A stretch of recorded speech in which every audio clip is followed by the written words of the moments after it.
This is my full review of Peerless, the official English version of the Dan Mei novel Wushuang by Mang Zishi. Please note that there will be spoilers ahead, so if you prefer a spoiler-free intro to Peerless, please check out my first impressions video instead.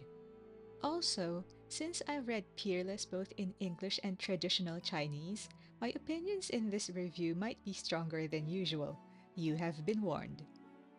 In this video, I'll talk about the novel's book structure, what I thought of the story and characters, and also answer that very important question, is it spicy? And then give some closing thoughts. Peerless has 5 books in all, and the last book has a 4-part epilogue, plus 1 bonus story. I felt that the chapter splitting was pretty even amongst all of the books, and the stopping points of the first 4 books made sense, and none of them stopped at an awkward point in the story. I already mentioned in my first impressions video that Peerless could have used a longer historical primer, and that it also has no map, which is a shame because our main couple travel around the Empire of Great Sway and it surrounds a lot. Another thing I realized that the print version of Peerless does not have is a table of contents. Given that each of these books is 300 to 400 pages long and is divided into chapters, not providing your readers with a table of contents is just mean. I checked my other 7C's Dan Mei novels to see if this was a recent change, and while the Salted Fish novel series does not have a table of contents, Chang Jinzhou does have it, so now I'm confused and I don't know who or what decides which novels get a table of contents and which do not. So I guess if you're planning to get the print version of Peerless, make sure to have some page markers handy as well. But I do like that the chapters have illustrated frames with a fox and a peacock, in reference to Cui Buchu and Fang Xiao's personalities, which I will talk about later. At its core, Peerless is a detective adventure, but with martial arts elements to it. It starts off with a murder mystery and takes our 2 protagonists all around Great Sway's territory and beyond, which is why a map would have been useful. As they crack each case, they discover a secret martial arts society threatening Great Sway's stability. Although I enjoyed each of the mystery cases, I found it hard to have emotional attachments to the external conflicts in the story. I also thought that the major villains didn't have convincing motivations for their actions.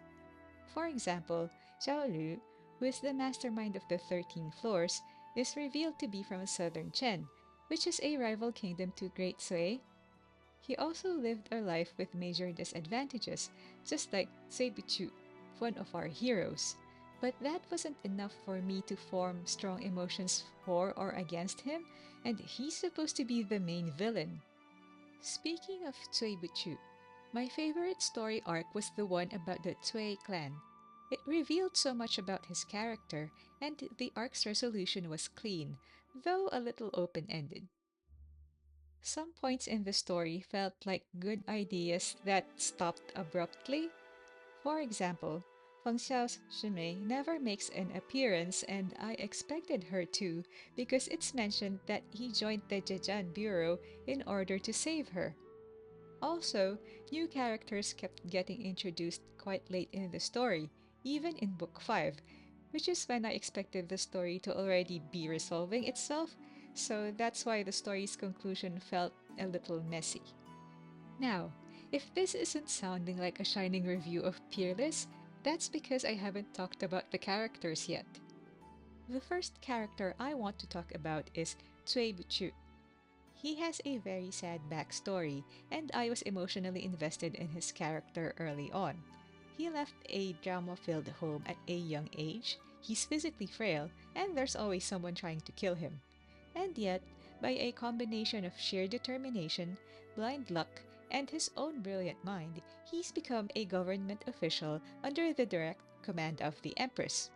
We also learn that he was involved in the royal rescue that happened in Thousand Autumns. I can't help but cheer for Choo Choo throughout Peerless. I love an underdog, and if that underdog is snarky, swears when necessary, and will lie his way to safety, I love him even more. Another reason why I like Choo Choo is, for all his aloofness, he's secretly compassionate and caring. We learn that his mother is his motivation for his political achievements. He shows mercy when he discovers a traitor in the Joye Bureau, and inasmuch as he outwardly dislikes Feng Xiao, who is his work rival, he does not abandon the man during life and death situations. I am planning a separate deep dive video on Cui Chu. He has such an interesting personality and he does deserve his own video. Our next character is Feng Xiao. I can't help but compare Feng Er to Yan Wushi from Thousand Autumns. They both have a lot going for them. Feng Er is described as a peerless beauty, with both male and female admirers. He's a gifted martial artist, able to break swords with his bare hands. And since he's running a covert investigation agency for the Emperor, you know he's smart. He's repeatedly described as a prodigious talent, exerting half the effort and getting twice the results. Well, he's crap at reciting poetry, but he does know how to play the qin. He even uses the qin as a martial weapon. The observant Thousand Autumns fans among you may think, why does that sound familiar? And they'd be right. Later in the novel, we learn that Feng Xiao is the current leader of Fa Jing sect, a demonic sect first introduced in Thousand Autumns, whose previous leader is Guangling San. So yes, Feng Er is a big deal. He's also similar to Yun Wushi in that neither of them seem to understand the concept of personal space. Or maybe they do, but they just don't care.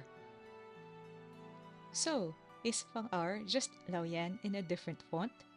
I think the main difference between them is that Feng Xiao very quickly develops a guilty conscience about how he initially treated Cui Buchu, even admitting to himself that he caused most or all of Chuchu's current injuries. That is in strong contrast to Yan Wushi, who, after being rescued by Xian Chao in Thousand Autumns, despite Lao Yan's earlier betrayal, keeps telling A Chao, I don't regret selling you out to this demonic grandmaster who's a nympho. And that is why I like Feng Xiao more than Yan Wushi, because I see his relationship with Cui Buchu becoming healthier over the course of the story. There are some noteworthy secondary characters in Peerless, like Pei Jingjia, Feng Xiao's long-suffering personal assistant, who has an unfortunate one-sided attraction to Cui Buchu's personal guard, Xiao Xian. Xiao Xian has a somewhat sisterly dynamic with Cui Buchu, making medicine for him and forcing him to drink it, and she literally gets into fights for him. Basically, her job is to keep the chief of the Zuoyue Bureau alive, and it's not an easy job since her boss always seems to be wounded, running a fever, or coughing up blood. Speaking of non-easy jobs, let us spare a thought for Qin Miaoyu, who frequently plays messenger between Chu Chu and Feng Er, often resulting in a series of unfortunate yet funny events. I'd also like to mention the side character Cui Zhounyang. After the deeds of the Cui clan are exposed, I sensed that she still wanted to keep a family connection with Cui Buchu, and genuinely feels sorry for him. Of course, Cui Buchu decides to leave that toxic family situation behind him, which is understandable because he's already at death's door most days. He doesn't need the additional stress, and Zhounyang respects that. If you've watched my other Danmei reviews, you know that I use Araha as a point of comparison, and Peerless is maybe as far away from Araha as a Danmei novel can be. You may have seen a random Peerless fan or two complaining on the interwebs about how there's canonically no part in the story where Feng Er and Chu Chu do it. Do not be fooled by any edits of official art floating around the internet. There is no definitive sexy time in Peerless, okay?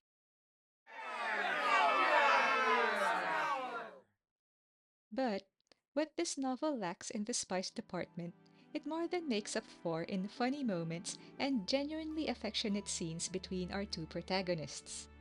I already mentioned in my first impressions video that Fang Xiao and Cui Buchu enjoy winding the other person up, playing pranks just to see who caves in first. But aside from the earlier part of the novel, where they don't like each other yet, I didn't sense that either of them truly had ill will towards the other person. For example, neither of them willfully puts the other person in danger just to prove their point. Sure, there were a couple of times when Feng Xiao considered unaliving Cui Buchu by his own hand, but I would interpret these moments as Feng Er, through some very messed up psycho reasoning, not wanting Chu Chu to suffer anymore. It's weird, I know. I should probably do a separate video about Feng Xiao too. We'll see. Anyway, for all their bickering, Feng Er and Chu Chu do look out for each other. Feng Er makes sure that Chu Chu is eating properly, and for a guy who's obsessed with cleanliness, Feng Er goes OOC and doesn't hesitate to carry a wounded Chu Chu in his arms, and on one occasion even licks his wounds. Don't ask. Don't ask. Chu Chu, for his part, finds a coat for Feng Er when he freezes in the rain. It's a dead man's coat, but let's ignore that detail. He shares his personal medicine stash with Feng Er even when he needs it just as much, and even enables Feng Er's vanity by sending him gifts of face cream and even a wig. Don't ask. Don't ask. So while there is no outright sexy time that happens between Feng Er and Chu Chu, the author does clearly establish their relationship, especially in one of the epilogue chapters that says Cui Buchu finds the wig among Feng Er's possessions 10 years later, and it still looks new. From this one sentence, we can infer that, number 1, after 10 years, Cui Buchu is still alive and well, and number 2, his relationship with Feng Xiao is at a level where he has access to Feng Er's personal items.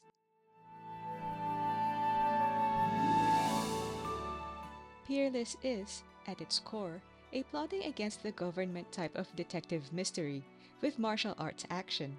I enjoyed following Feng Cui as they traveled here and there and used a combination of brains and brawn to solve each case they encounter.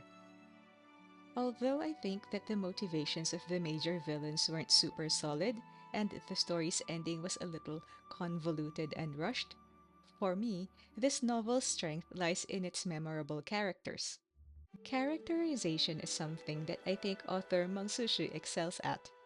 Every character's internal monologues and external actions help to reveal their unique personalities. Here's a list of pros and cons if you're thinking about reading Peerless. Before I end this review, now is a good time to ask, why is the novel entitled Peerless when it seems to reveal more about Cui Buchu, rather than the so-called peerless beauty, Fang Xiao? After the main story ended, I felt like I still knew very little about Fang Xiao's history, apart from his connection to the Zhejian Bureau and the Fajing sect. While I can confidently say that Cui Buchu is in his 30s, I'm not even sure how old Fang Xiao is, although something he says in Book 4 implies that he is younger than Cui Buchu, making them one of the youngest fictional old married couples I know. In contrast, the novel reveals a lot about Cui Buchu, his family drama, how he became so sickly, his connection to the events in Thousand Autumns, and how he became an official serving directly under the Empress. While I can't claim to know the author's intent, I think a clue is in the novel's original title, Wushuang. Wu is a negation, meaning without, and one of Shuang's meanings is a counter for things that usually exist in pairs, like shoes, eyes, and hands.